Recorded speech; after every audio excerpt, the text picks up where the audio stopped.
You are listening to Russia on the Record, a podcast from the Moscow Times.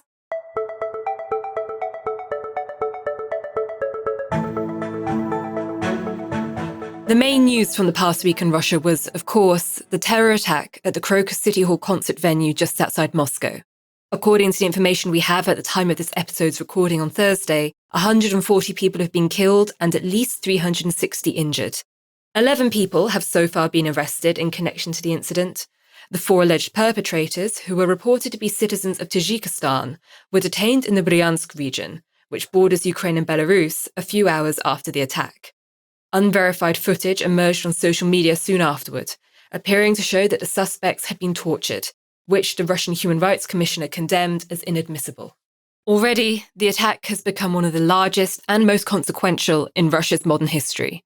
There has been a spike in reported cases of xenophobia against people from Central Asia. Already, the attack has become one of the largest and most consequential in Moscow's modern history. There has been a spike in reported cases of xenophobia against people from Central Asia, and authorities have rounded up migrants from the region on suspicion of working illegally. Allies of Putin have even started to suggest that the attack could warrant the return of capital punishment to Russia, 28 years after a moratorium was imposed on its use.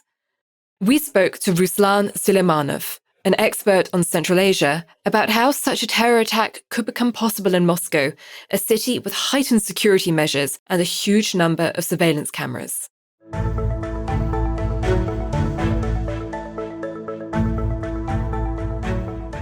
Western embassies had warned that there could be possible attacks from the Afghan branch of ISIS in Russia in early March. Where did the embassies get this information, and do you believe the Russian authorities failed to take these warnings seriously? Well, first of all, I would say that this brutal attack was absolutely unthinkable if we take the background of this affiliate of the Islamic State in Afghanistan, Vilayat Khorasan. It is unimaginable if we compare it with the latest acts of terror committed by this grouping in Afghanistan. For the most part, they use only suicide bombers. For example, in 2022, they sent one of them to the Russian embassy in Kabul. 2 personnel of the embassy have been killed, and that was a great success for this grouping, and even killing at least 2 or 3 people in Afghanistan considered by this grouping as a very, very big victory. We didn't see any act of terror by this grouping outside Afghanistan and Pakistan.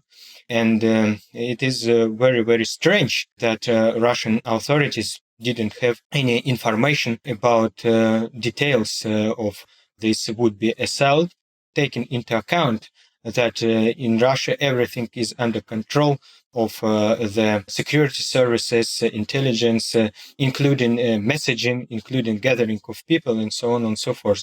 That's why I have many questions, and I'd like to get answers from the Russian authorities about that. And what about the embassies? Where could they have got this information from? For sure, the United States had a presence in Afghanistan for about 20 years, and they had a net of informators and spies all over Afghanistan, across this country.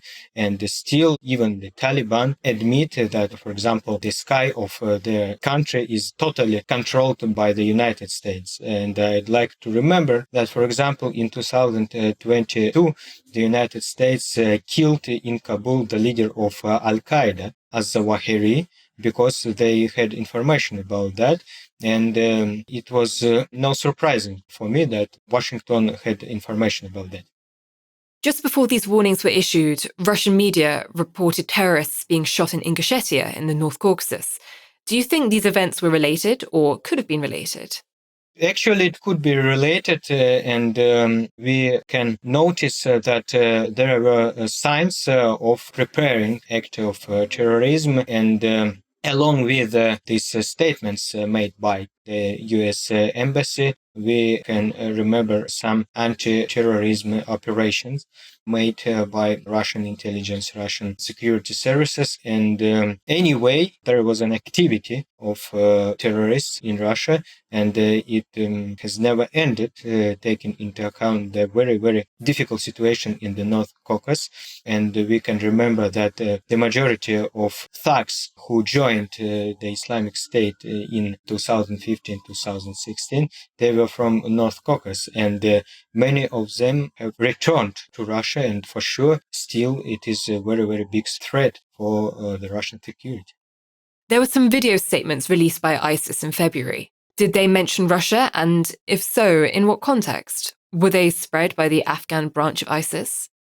Yes, this video was spread by Vilayet Khorasan, but I wouldn't say that was directly against Russia. In general, this video was devoted to the activity of this branch of the Islamic State in Afghanistan, and they were speaking about their victories, their success in Afghanistan. They mentioned as well the assault against the Russian embassy in 2022. But Russia was just among other countries, such as India, China, and the United States. As I said, it was not directly against Russia. Russia was mentioned partly in this video, in some other videos and statements, but again, I wouldn't say that Russia was the first goal for this grouping. The suspected perpetrators arrested after the attack are allegedly migrants from Tajikistan. How prevalent is the Islamic State in the country, and how does its recruitment process work? Actually, Vilayet Khorasan has an activity in Tajikistan. If we take their resources, there are some channels, for example, in Telegram, both in Russian and Tajik languages. And it is well known that some militants inside this grouping are from Tajikistan. As a matter of fact, in 2022, there was an assault against Sikh temple in Kabul. And the man who committed this crime, he was Tajik.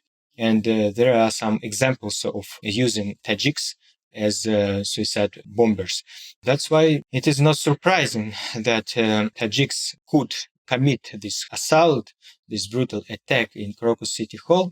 But again, there are many questions about how did they manage to come, how did they manage to collect so many weapons and so on and so forth. And if we are speaking about recruiting of new thugs, Vilayet Khorasan as other branches of the Islamic State prefer to attract these people to join their grouping, but not to commit any crimes outside Afghanistan, because the situation with this grouping in Afghanistan is very, very difficult. The Taliban, as far as you know, control the whole territory of the country and are trying to destroy the Islamic State. And that's why the main objective for this grouping to survive, not to commit any atrocities outside Afghanistan. It is not the main goal for this grouping.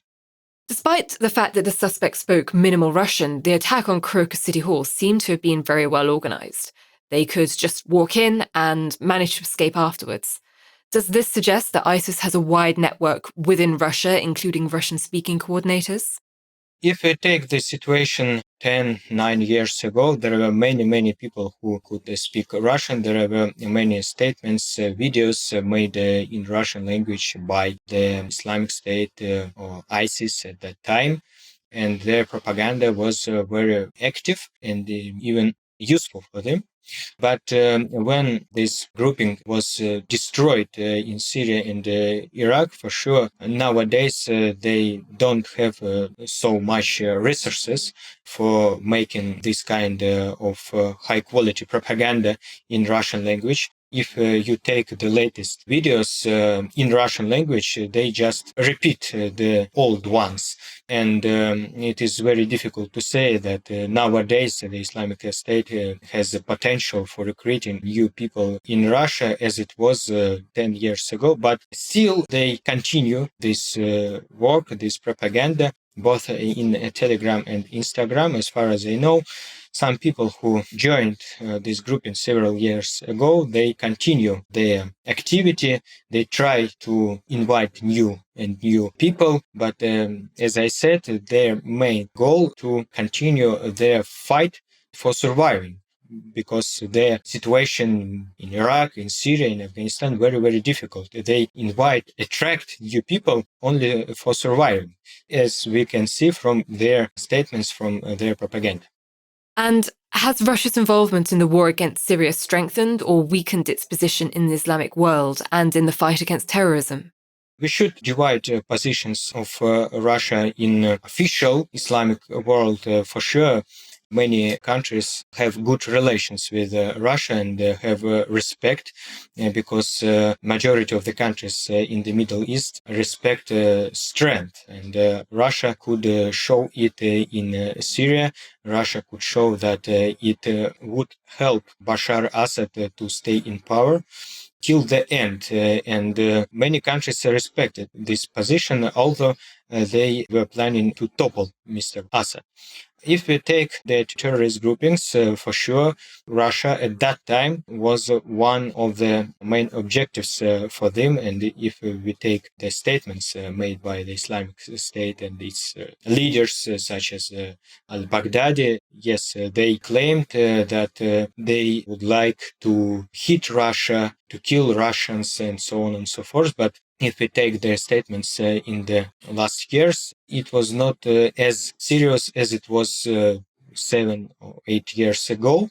That's why it was surprising, even for many pundits and experts in the Middle East, why the Islamic State decided to hit Russia today. It was understandable several years ago, but today it is very difficult to understand. Russian officials claim that radical Islamists were merely the perpetrators of the attack, and that it was actually ordered by someone else, hinting that that could have been the United States or Ukraine. What do you make of this? If we take any evidence, any proof of that, we can speak about these statements seriously. But now there is no proof, no evidence about that. But taking into account the current level of relationship between Russia and the West, Russia and the Ukraine, for sure it is very easy to blame the United States, to blame Ukraine. It works very well in the framework of the Russian propaganda. If you have any accident, first of all, you can blame Ukraine, because Ukraine is the first enemy for Russia today. But still, as I said, there is no explanation why. Why did Ukraine decide to help, at least to help this grouping? So I have doubt about that. Has the war in Ukraine and the crackdown on the Russian opposition distracted the Kremlin from the threat of terrorism? Yes, for sure. Russian intelligence and Russian security services totally concentrated on Ukraine, any threats from Ukraine. And for now, problem of terrorism is not as serious for them as it was in the beginning of Putin's era. Yes, we can say that it could be fail, could be mistake of Russian security services, but at the same time, we have many suspicious points. It is not just fail or just a mistake or just negligence, because we can notice that these terrorists could come to Crocus City Hall without any obstacles. They committed their atrocity, which was lasting about 25-30 minutes without any obstacles. And they could leave this place without any obstacles and come to almost Russian-Ukrainian border, about 400 kilometers far from Moscow. Everyone knows how many cameras outside Moscow, and so we cannot but ask, why did they have this chance? Why did they manage to commit that without any obstacles? It is very suspicious for me. Have Russia's counterterrorism abilities been impacted by sanctions and international isolation stemming from the war?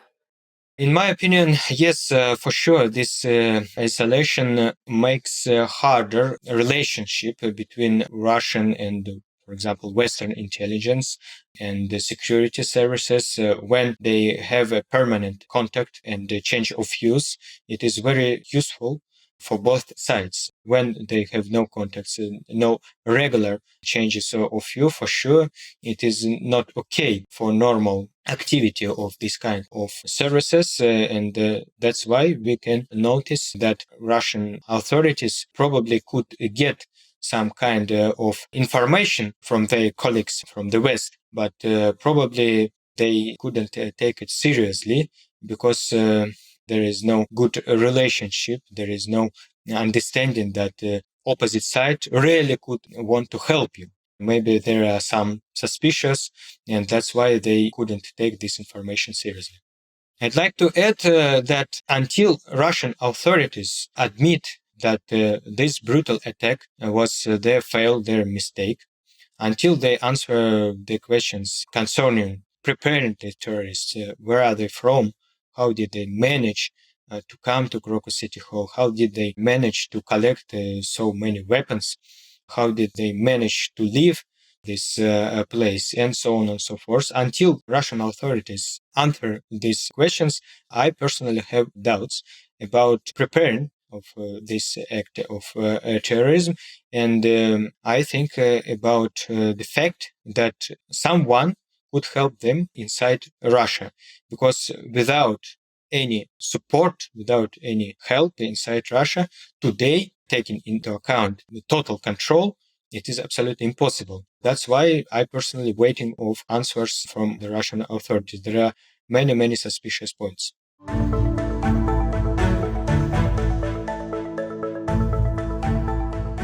We usually start the show with a brief overview of the week's headlines. But the attack has been so dominant in the Russian news agenda that we decided that this time we'd get right into it. But here's what else has been going on in Russia this week. On Sunday, Ukraine's capital Kyiv and the western Lviv region came under air attack in which a Russian missile briefly passed through Poland's, and thus NATO's, airspace. 9 people were wounded in Kyiv on Monday after Ukrainian air defences shot down a missile over the city. A woman was also killed by strikes on Wednesday. 5 people were also injured by Ukrainian shelling in Russia's Belgorod region. Ukraine also claims to have damaged 4 Russian ships during strikes on Crimea. Kyiv claims that since the start of the full-scale invasion in 2022, it has destroyed a third of Russia's Black Sea Fleet. Samsung Pay has announced it will stop supporting the Russian Mir payment system. Over half of Russians are thought to use a bank card powered by Mir after MasterCard and Visa suspended their services in the country in 2022. Last month, the US sanctioned Mir's operator, the National Payment Card System, in retaliation for the invasion. Some banks in Armenia and Turkey, 2 countries that received large numbers of Russian migrants after the war, have already suspended allowing withdrawals using the system. And finally, a Russian court has once again extended the pretrial detention of Wall Street Journal reporter Evan Gershkovich, this time until at least June the 30th. Evan, a former Moscow Times reporter, has been held in the notorious Lerfortovo prison for 1 year as of today, after he was accused of spying while reporting in Yekaterinburg.